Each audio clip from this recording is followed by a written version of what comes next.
have to have your brains scooped out of your skull. Pay attention. The number of people dying from the coronavirus is falling fast, and yet the screw is tightening everywhere.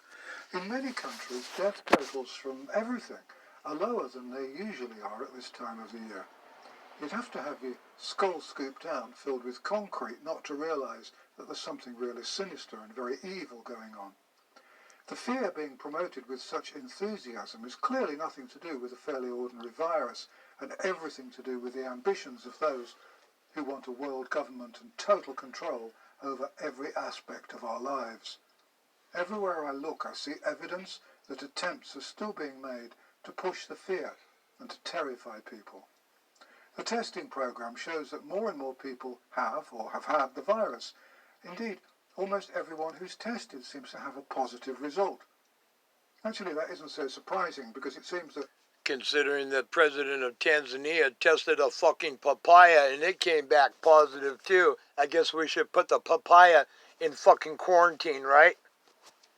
some tests ping positive if you've had a cold or a flu vaccination sometime in the last decade. Probably shows positive if you've ever sneezed. Apparently, one test showed positive when tested on a goat, and the test was even positive when tried on a papaya fruit. Still, the test is proving very useful to those who want to destroy the country so that they can rebuild it the way the United Nations wants it to be, according to Agenda 21. And so, around the world, towns are being closed down and the citizens punished for absolutely no good. Agenda 21 was for the 21st century. Look into Agenda 2030. Read it. It's a long sleeping pill, I get it. But you gotta read it, man. Read it. I read Agenda 21 when Nancy Pelosi brought it to Congress back in 1993. Read it, you lazy fuckers. Read it. Reason at all. If anyone in government were interested in the science, they would know that lockdowns don't work. They were never. And I'm not talking to my subscribers because you're probably pretty well aware of what's happening. I'm talking to anybody else who actually gets to see this video. Going to work. They were always a terrible idea. They came from Ferguson, of course. The lockdowns and hospital closures just made things worse. They resulted in all the care home deaths, and they stopped people developing immunity. They made people depressed and unhealthy. They will result in millions of entirely unnecessary deaths around the world, and they're wrecking the economy. We're constantly being promised the vaccine as though it were the Holy Grail. My position on vaccination is very simple. I'm pro-truth, and I expect, or rather demand, that if I'm going to be given a vaccine or a drug, then it will have been properly tested beforehand and that the risk-benefit ratio will have been properly investigated. Sadly, the evidence shows clearly that the risks far outweigh the benefits. Imagine that. After years of observation, I'm convinced that there's one big difference between the people who are devoted to vaccination at all costs and those who are concerned about its safety and effectiveness. Most of those in the first group have never done any research at all, whereas most of those in the second group, the cautious doubters, have done a good deal of research, are alarmed by what they've seen, and know what they're talking about.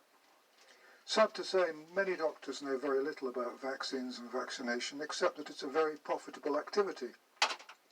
The average GP can make many thousands of pounds a year by giving injections, though in practice, of course, she or he doesn't actually have to give the injections. A nurse or an assistant does that. And nurses, health visitors and so on know only the propaganda, I fear. How many know that the UK government has to pay out so much money to the parents of children damaged by some vaccine? Let me interrupt here for a minute. I used to donate my blood to a company called Lifestream. Life. LIFESTREAM. Blood bank. I've moved 3 times, never updated my address. But yet I get a shirt in the mail.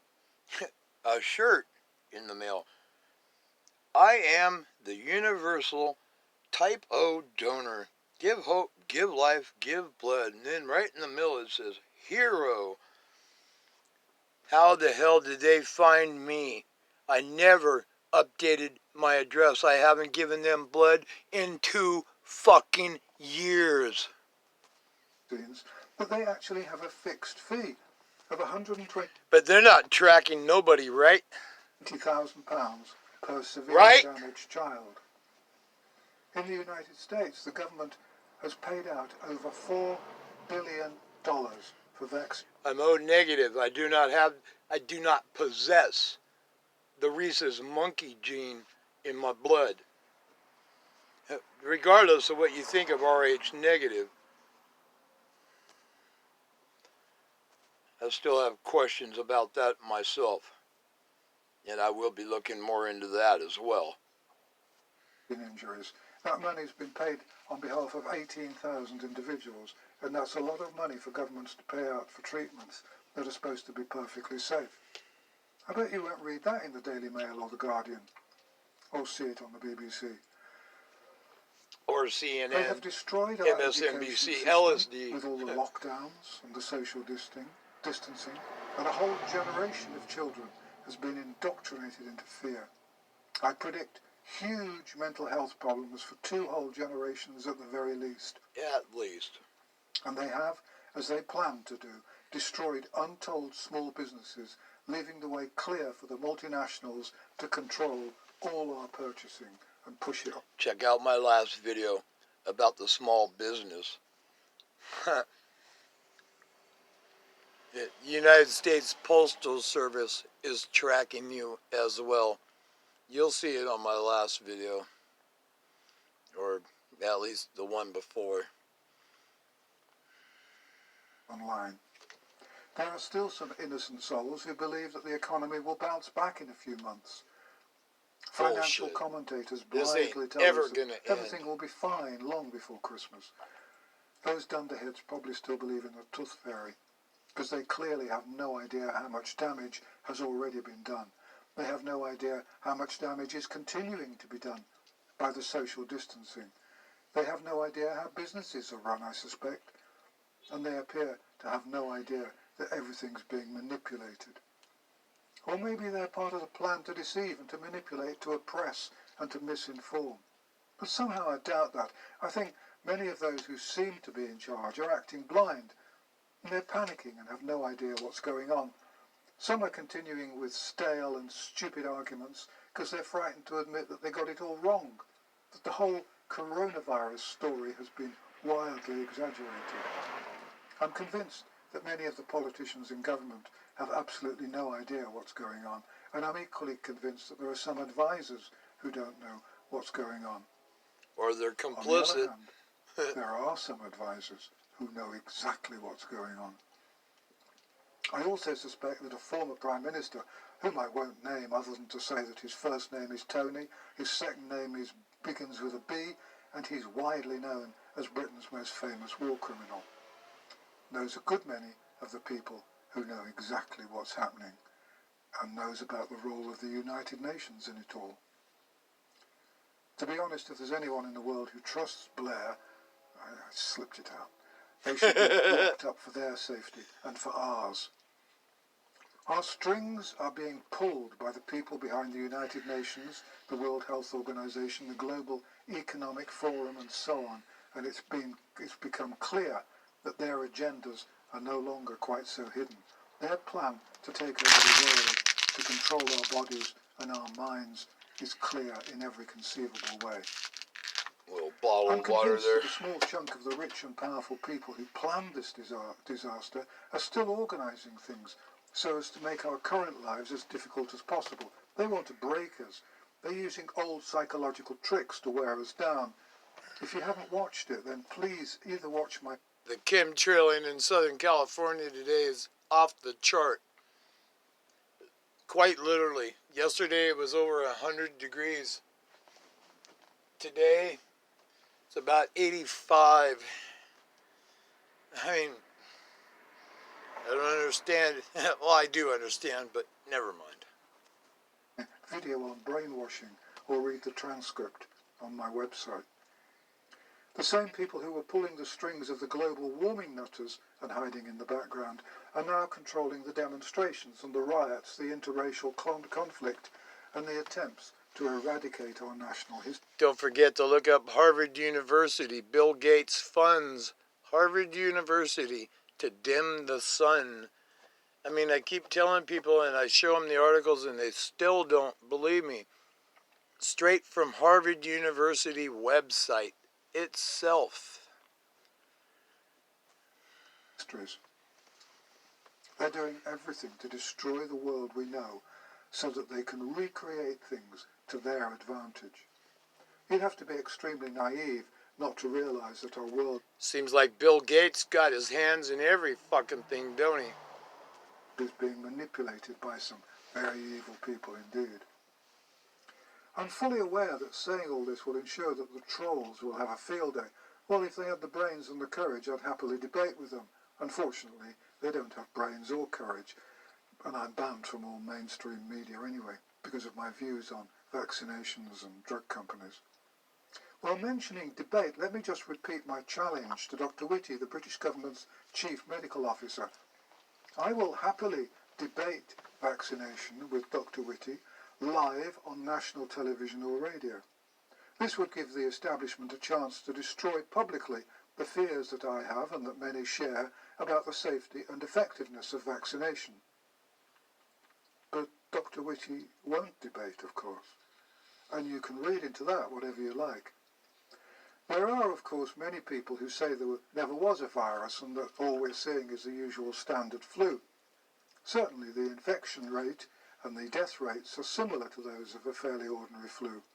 Indeed, remove the care home deaths and this is a very mild flu attack. Sorry, I'm not allowed to say any of that, so I didn't say it.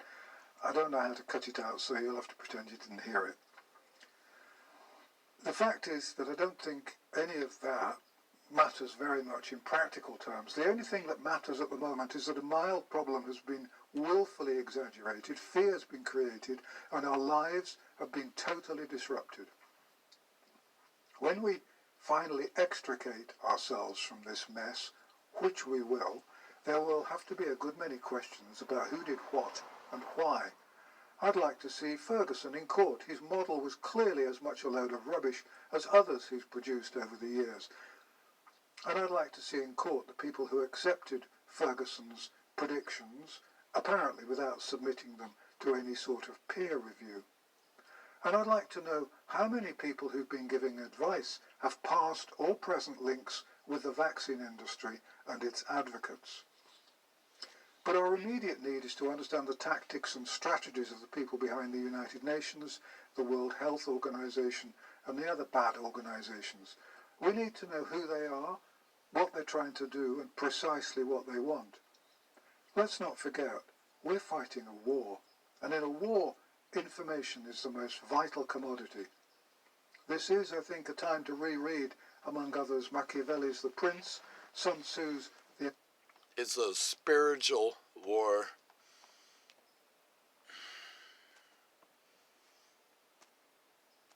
Art of War and the Emperor Napoleon's thoughts on strategy and tactics. I've dug out my copies of all three. Thank you for watching An Old Man in a Chair, and thank you for all your support and encouragement. Please copy and share the videos on Twitter, Facebook, BitChute, and anywhere else you like. Let's spread the truth. If you'd like to put on a translation, that's fine.